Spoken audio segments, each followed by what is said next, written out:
Are you attracting the right clients or just the clients who happen to find you? Because those are two very different things.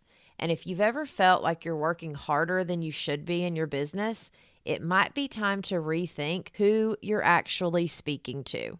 Today, I'm sitting down with business process expert Joe Bockerstette, and we're diving into a conversation that can completely change the way you grow your business. In this episode, we talk about how to clearly define who you're really meant to serve, the 4 parts of a powerful value proposition, and how to design a customer experience that clients rave about. If you've ever felt stuck attracting the wrong clients or overwhelmed by trying to serve everyone, this episode will help you finally get clear and confident in your niche. But before we jump in, I want to share something special with you. Because it's my birthday month, I'm celebrating by giving you $100 off any course that you purchase in March inside of the Pro Organizers Academy, which includes how to start your professional organizing business, how to launch your website in 5 days with a done-for-you Squarespace template, how to work with clients as a professional organizer, and my newest one that I'm the most excited about, Marketing Made Simple for Pro Organizers. So head on over to proorganizersacademy.com and use the code BIRTHDAY in all caps at checkout. This special is available through March 31st. So if you've been thinking about taking the next step in your organizing business, this is the perfect time. All right, let's dive into my conversation with Mr. Joe. I'm Samantha Brown, professional organizer, decluttering specialist, and business coach. I created Pro Organizers Coach podcast to empower you to reach new heights in your business.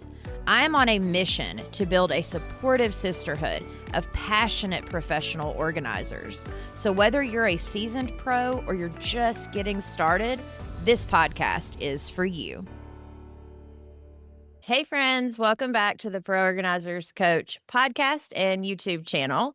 Today, I have Mr. Joe with me, and we are going to talk about something that whether you're just getting started or you've been in business for a while, this is something you want to go back and think about. So we are going to talk about your value proposition and then your customer value model. Essentially, who are you speaking to? All of the things that come with that. And the reason that even if you've been doing this for a while, you should definitely keep listening is because sometimes our marketing may speak to who we thought we were talking to in the beginning. But now that we have actually started working with clients, is that who you still want to be talking to? And it never hurts to go back and do an audit of everything you have online, look at it, make sure it's talking to your ideal customer. So thank you, Mr. Joe, for being on the show. Hello, Samantha. Thank you for inviting me. Happy to be here. Awesome. Will you tell everyone just a little bit about you and then we can jump into the topic?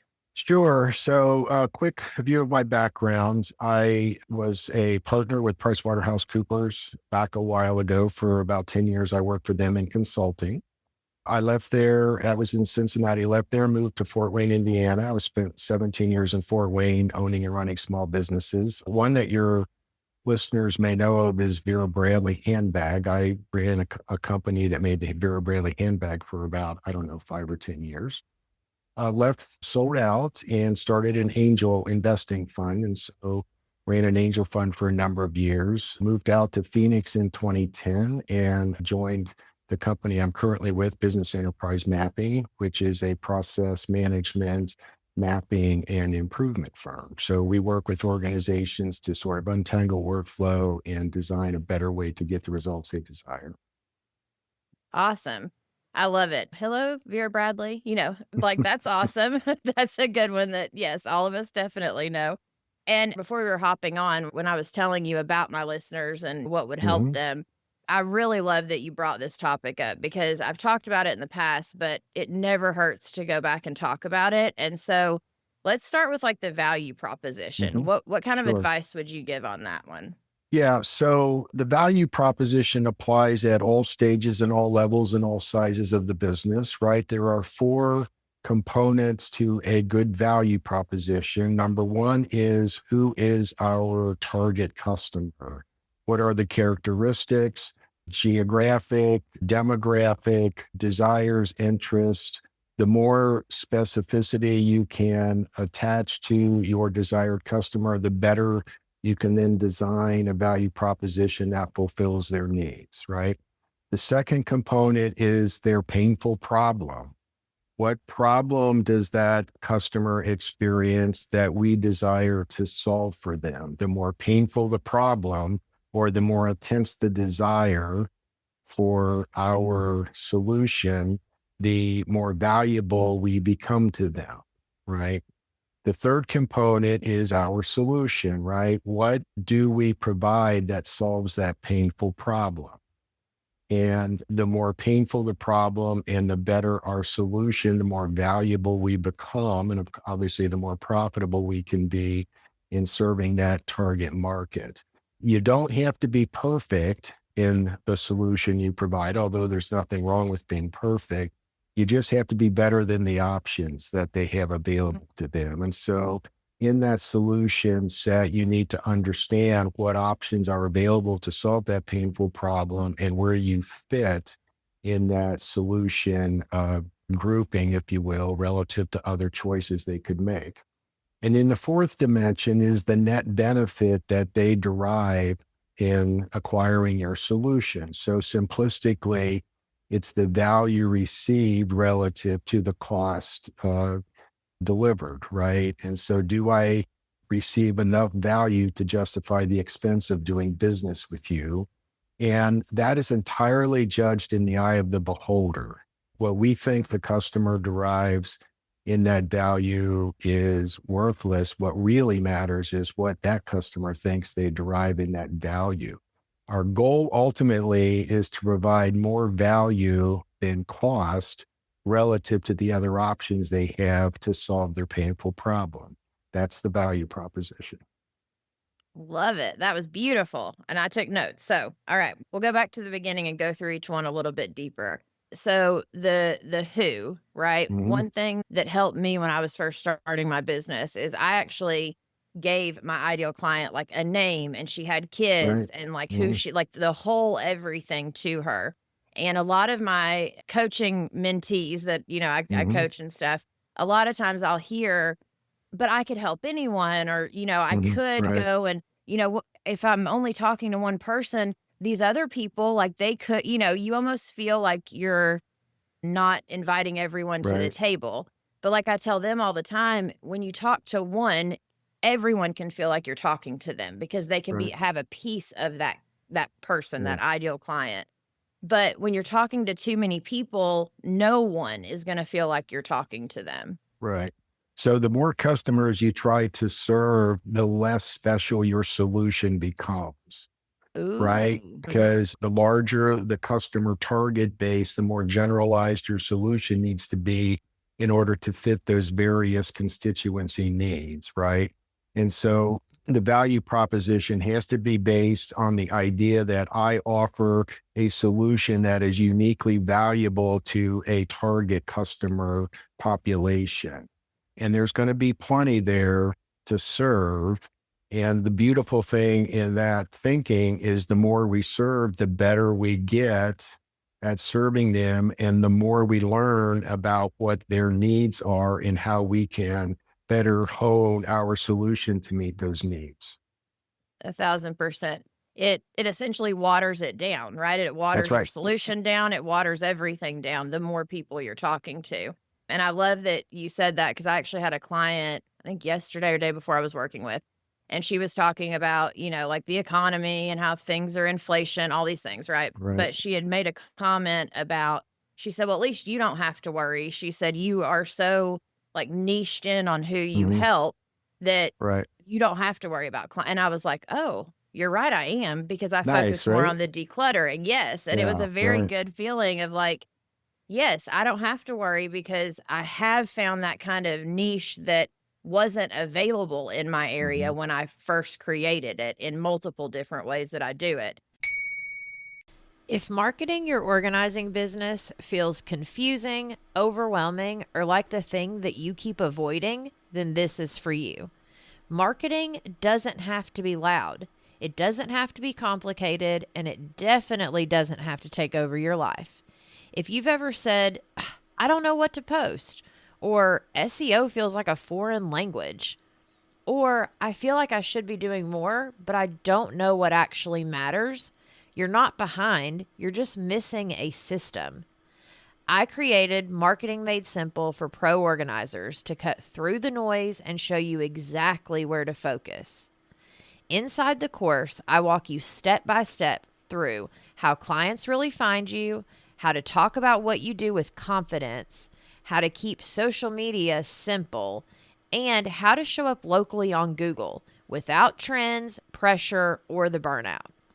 This isn't about being everywhere or doing all the things. It's about having a clear plan and being consistent. If you're ready to stop guessing and finally feel confident about your marketing, you can learn more at proorganizersacademy.com. But absolutely. Okay, so painful problem. Well, I'll let you explain a little more and then Yeah. we'll go from So there. let me couple the painful problem with the customer value model together, because that's the problem and the solution. So the customer value model is the way we articulate our solution to the painful problem. Okay. So there are four dimensions to the customer value model: the deliverable itself, the good or service that we're providing to solve that problem; the responsiveness in our relationship of providing that product or service; the economics of our relationship, the cost of doing business that our customer has with us; and then finally, the service or support that we provide around that relationship. So those four components define the solution that we're providing to solve that customer's painful problem, right? So when you look at each of those, the deliverable itself, the actual product or service we're providing, the question is, what's the quality and efficacy of that solution, right? To what extent do we solve our customer's problem? So that begins with understanding what is the target we're attempting to solve in that product or service. Exactly what is their problem, and to what extent does our solution solve that problem, right? So that's number one. So do we have the right target? Do we know exactly what we're trying to provide that customer, and do we consistently provide it? So the two dimensions of quality in a product or service.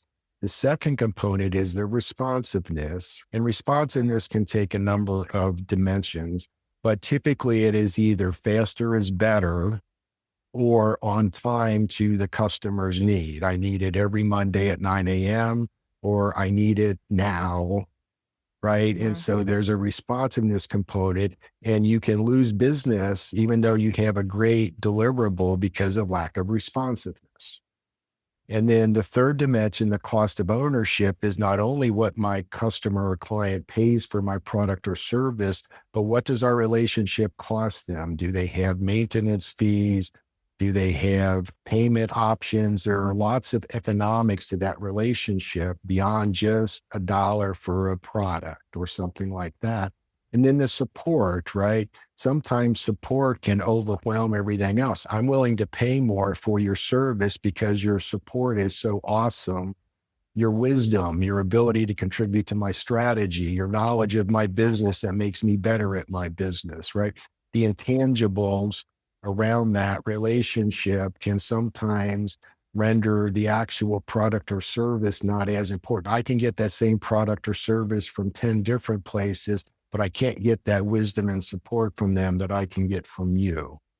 So it begins with a thorough understanding of the painful problem my customer is trying to solve, and then that customer value of the solution set of how I'm going to go about solving that problem for them. It makes me an invaluable business partner in their journey, right? Am I a shaman who they rely on for great wisdom and strength, or am I a commodity that they can get anywhere at any time? Yeah, one of the things I heard someone say recently was, as a coach, you're more of a guide. And I Mhm. like that phrase because I like being a guide. I'm not here to tell you, do it exactly this way. I want to guide you to success. I want to guide you in the ways of what I've learned. but you don't have to do it exactly like I do it, but you Right. can like glean that wisdom from me. And it's exactly that way at being organizers, right? Like, I Hmm. had one of my members this week in the coaching group. She almost felt guilty taking the check for that day's session because they spent 80% of the session just talking. Hmm. And I said, "Yeah, but you have no idea how powerful that was for her." Right. Because a lot of our clients, they feel, they're overwhelmed. They don't feel seen and heard by maybe their spouses, or maybe they're, Right. caregiving for their parents or whatever it is. And sometimes having that conversation and that like wow factor and going above and beyond just a little bit for them in the fact that we care is Mhm. exactly what you're talking about. And Right. I think when you're first starting as an organizer, you can get in that mentality of, oh, but it's the action. I have to do the most perfect pantry, or I have to do the most Right. perfect whatever. And yes, it's nice that you do a good job, but there's also this emotional aspect for our clients that is Right. exactly what you're talking about. For them, it's invaluable compared to they could hire anyone to come in and do the organizing. But when you Yeah. come in and you connect with them and you help them feel supported, or you take a moment to be like, "Hey, I see that you're kind of off today. Are you okay?" Mhm. Those little things truly do add up to great customer service and clients continuing to come back over and over again. They do. And I think one of the things you need to come to peace with as a consultant or advisor is that you can offer the greatest wisdom, but it's up to the client to decide if they want to take it or not, right? They're not accountable to you or me for what we say they should do, right? Their results are their responsibility. Our role is to give them our best advice and our best wisdom. And sometimes they take it, sometimes they don't, but you got to be okay either way. Absolutely, 1,000%. That's so good. And I think too, back to like the painful problem and the solution as well, is the more that we can dive deeper into the who, like we were talking about a Right. minute ago, the more we're going to know exactly the wording for the painful Mhm. problem, exactly what they need for the Right. solution. And I think sometimes the other thing is service providers that we sometimes get off track a little bit is we can be like, but if I just add more services, if I just Right. added a this option and a that option. But what I found is the simpler I keep it, the easier the yes is for the client, because a confused mind does not buy. Right. Right. It's the old adage, if I have 100 options, I can't choose. If I have two or three, I can choose. Right. Yes, And by honing in on a particular target customer base, a particular deep understanding of their painful problem, we can craft a better, deeper, more focused solution. And we have confidence as a business owner in our ability to understand who fits, who doesn't. And we're not sort of enticed to go beyond our core capability to do stuff that we won't do as well because we're not as well versed in it and don't have that solution as well honed, right? There's plenty of business in your core solution, right? In a that core thousand target percent. customer. Yeah. Yeah, I mean, there's plenty. As no Plenty. matter where you live, no matter what, like. And that's the other piece of this is that I think a lot of us can kind of feel like, oh, because there's organizers kind of popping up everywhere right now because Right. it's a Mm. growing industry. Right. But what I like to remind my girls is that, you know, half of them probably still aren't in business because a lot of people Mm. start it and then stop it and they don't even make it through the first year. The other part is that their target market is different. So just because they're there, it's actually a good thing because it means there's more people out there looking for that Right. solution in your area. Right. So I mean, I love looking at it as, community over competition. I like to glean the information, but I'm not going to go to the point where it starts making me doubt myself or Exactly. Now, let me go one more step. Now that you have a good customer value model built around what satisfies your customer's painful problem, you can now standardize the work behind that and that solution set. In my business, we do the same things the same way with every client, right? And what that does is that allows us to be extremely effective and efficient in serving our clients' needs. By doing the same things the same way, you get more and more and more efficient at doing those over time, simplify your life, make it easier to deliver your service. And along the way, you're improving the effectiveness for your clients because you're learning more, the bells and whistles that give you that extra special edge in serving them relative to other options they might have. I tell my ladies too all the time, I'm like, "You're a problem solver," right? So, Right. like, when you go in, these clients, like something yesterday as simple as me as I was leaving, I said, "Hey, let me run by UPS and return a few Amazon returns Hmm. for you." Because I knew my client was gonna leave them sitting Yeah, there. And then, for her, exactly. that got her $100 back. And for her, that's a huge, like, "Oh, wow." Anything small like that, that we see our clients have a need for and have a problem Right. with, that we can offer the solution and be the problem solver for them, is what's going to make our businesses succeed And and that can have be them. part of your service checklist, right? As one of the support areas that I'll offer, just as, and Yeah, that can be absolutely. standardized in your client customer value model. Yeah. And then on the net benefit, I've heard of it, but I've never heard it in this way. So will you explain what you mean by that? Yeah. So effectiveness is the value delivered to your customer. The more value you deliver, the more effective you are, the more delighted they are with you as a supplier that meets their needs. So there is always a cost whenever you're serving an external customer or client with either a product or service, there's a cost associated with that. So that client has a value judgment to make. Is the value that I received from our relationship as defined by the customer value model, the product or service, the responsiveness, the cost, the support, does that exceed what I pay them in our relationship relative to all other options that I may have? Right. And so the net benefit is I feel like the value is worth the money in our relationship. Therefore, I want to continue using them. Therefore, I would recommend them to other potential clients they may see. Therefore, I'm happy, I'm satisfied in the relationship that we have with one another. They meet my needs. They solve my painful problem in a way that I'm happy with. That's the net Love it. benefit. Gotcha. And for me, it's what I've always called like the wow factor, and Hmm. it's all of those little things that we create for our clients, that exactly what you said, that make them our marketing machine. Like, it is so Right. worth, especially what we do, because it's so personal. We're inside of your underwear drawer, we're inside of your Right. closet, we're in the drawers that nobody else sees, and you're showing us all the stuff that you hide when family comes over, So Exactly. having that personal relationship and being able to help them feel that value and feel and be comfortable with you, it's huge in Very what we do much. as organizers. Right. I love it. So, first off, is there anything on either one of these topics that we haven't touched on or that you would like to say before we move on? No, I think we're good.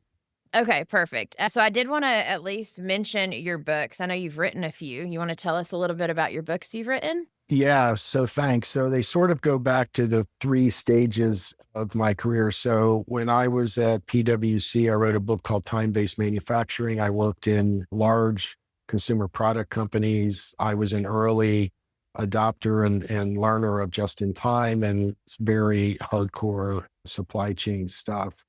When I moved to Fort Wayne and we started an angel fund, I wrote a book, Attracting an Angel: How Entrepreneurs Get Money and Why Most Don't, because I kept being asked the same questions by folks looking for investment. And so a partner and I just wrote a book to kind of simplify the decision making on, if you want outside money, here are the things you need to be able to do to get it.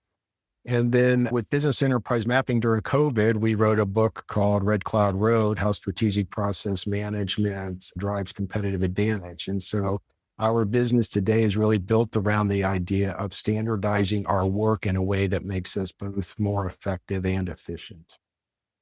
Love it.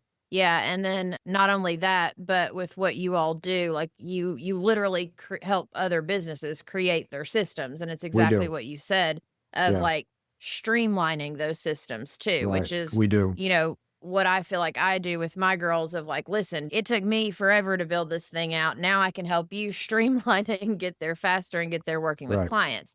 But what I do love too is as we start to hire assistants, as we start to hire virtual assistants, whatever that looks like for us as we grow our business, the more processes that we know of exactly how they work and the way we can then convey them to our assistants or bring in additional Yeah. support.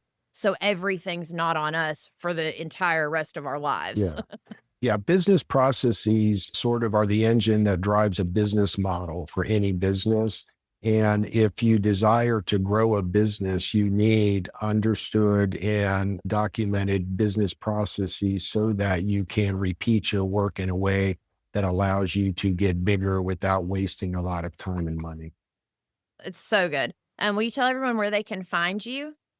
Yeah, so our website is www.businessmapping.com, and I'm available on LinkedIn, Joe Bockerstette. Anybody would like to connect, just reach out. Love to chat. I love it. Thank you, Joe. This has been such a good and You're valuable welcome. conversation, and I Yeah. appreciate your time. And for those of you listening, we appreciate you, and we will see you in the next episode. Take care, Samantha. Thank you.